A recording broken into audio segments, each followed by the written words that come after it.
Alex had kept me relatively sane for the past 3 years. Now I didn't know how I felt.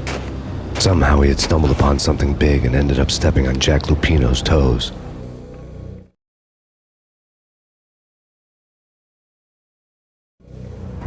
Lupino ran his racket of sex, drugs, and contract killings from a sleazy hotel in a slum block of tenements. The NYPD was closing in. I could hear the sirens. Their wail was a crescendo. Lupino thought he could get us by taking Alex out and leaving me to take the fall for it. All he had gotten was my attention. I went for the hotel first. It was a sad old thing with flickering lamps and faded colors, cheap mobster punks and tired-eyed prostitutes.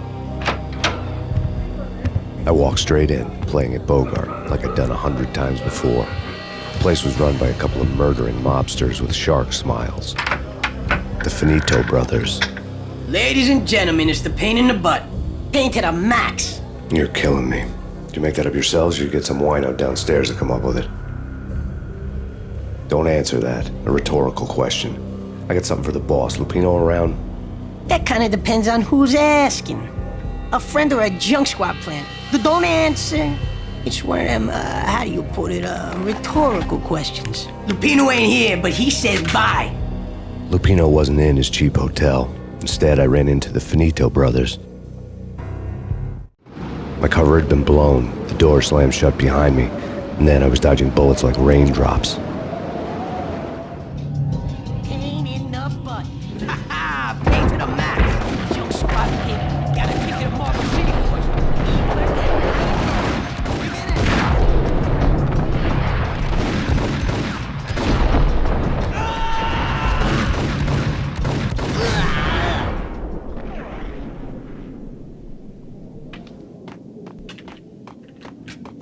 A letter on the desk caught my eye. I had met Lupino only once. The gangster ran all his rackets through his right-hand man, Vinny Gagniti. Gagniti was a high-strung whiner on the verge of breaking apart, like an overamped Energizer bunny. He had the brains to run the business, but he lacked the balls, always falling short, taking his frustration out on underage addicts and call girls. The V deal goes down at your hotel. Jack's exact words, quote, "Vinny, you're in charge of this one," unquote. Rico Muerte's coming to see it through. Anything goes wrong and everybody's gonna get dead, goes double for you. Treat this guy real good. Anything he wants, you give him. Don't screw this up or you're finito, finitos. A V deal meant added security, locked doors, and lots of nervous thugs with itchy trigger fingers. I'd seen nothing coming in, but that didn't mean it hadn't been there. Rico Muerte was a regular Kaiser Soze, a spook story told to keep the apes in line. 313. The Finitos had scribbled Muerte's room number on the note's margin. Bosses! Everything all right? Bosses! Joey, Virgilio, you all right in there? We're coming in! It's Payne.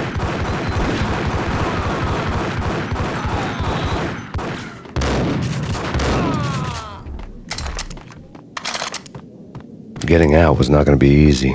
The staircase was locked and the elevator had been busted for a decade or more.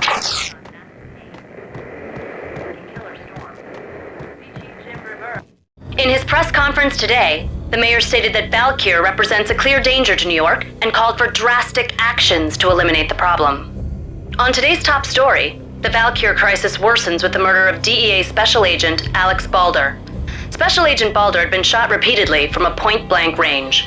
The gunman has been identified as Max Payne. The noose is sure to tighten around this fugitive criminal as more NYPD units join the search to apprehend him. I had just gotten my 15 minutes of fame.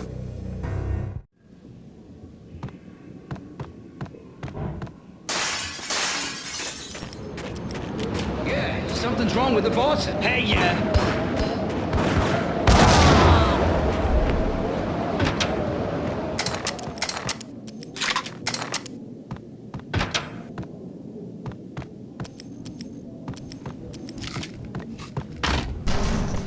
Hey.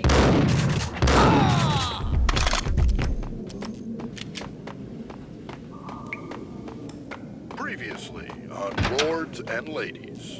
Lady Amelia, Marquis Valentine asks for your audience. Thank you, Lawrence. My lady. My lord. And now, an all-new episode of Lords and Ladies, brought to you in part by Acer Corporation.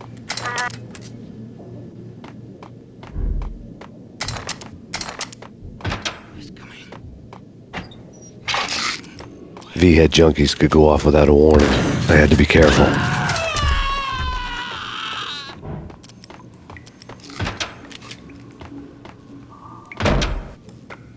It's Payne!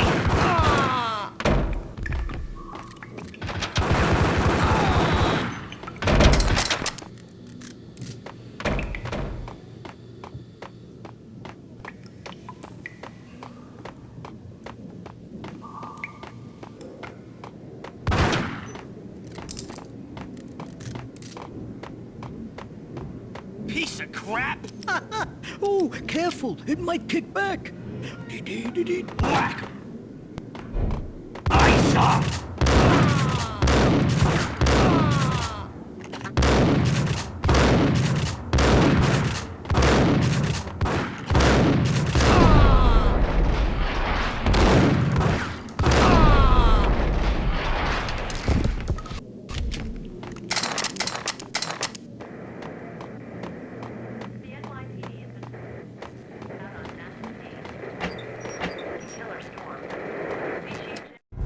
Tonight, the city's fight against the nightmare drug Valkyr took a turn for the worse, as DEA Special Agent Alex Balder was found brutally slain at the Roscoe Street subway station.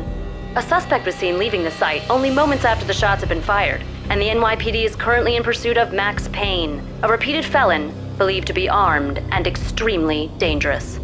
And now the weather. The worst winter storm in recorded history continues to pound the city.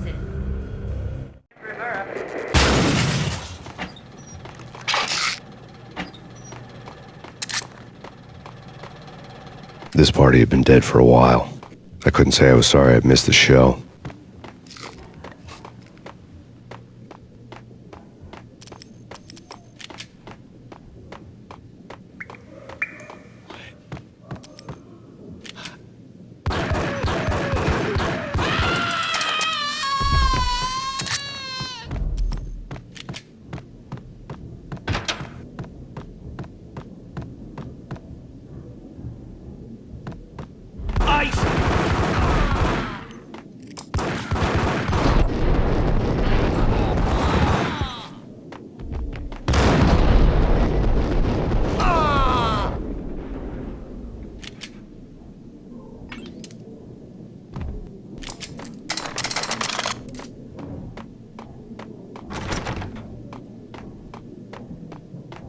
I'd found Muerte's room.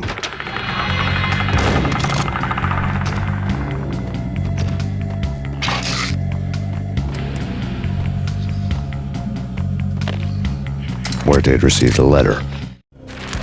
Our investigation had turned up nothing to link Angelo Punchinello, the head of the Punchinello family, to Valkyr. All tracks had ended with Jack Lupino. The letter in Muerte's room was signed by the Don himself. It was the first hint that the Kingpin knew what was brewing inside his syndicate. The trouble you got into after the Chicago screw-up. The Punchinello family bailed you out. You have been waiting for a chance to pay us back.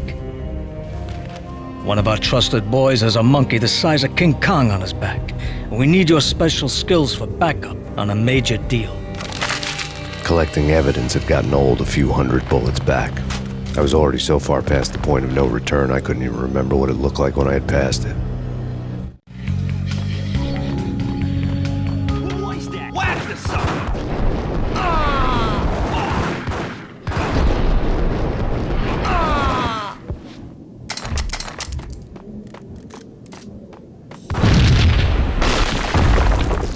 Hold it!